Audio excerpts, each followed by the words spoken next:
Bismillahirrahmanirrahim. Elhamdülillah ve salatu ve selamu ala Resulillah amma ba'd.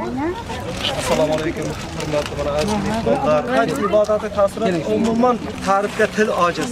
Mana shu prezidentimizni olib borgan odillarning siyosatini biz ana o'sha joyda mevasini ko'rdik.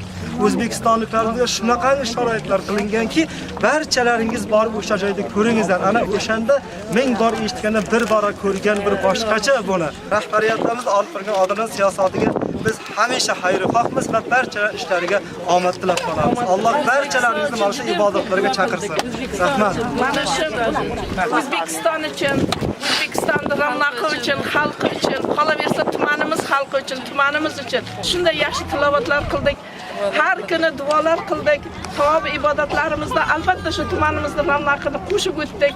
Mana shu bu yilga hajga borib kelganlar boshqacha Hoji Akbar, ayollarimiz Hoji Anbara bo'lib kelishdi.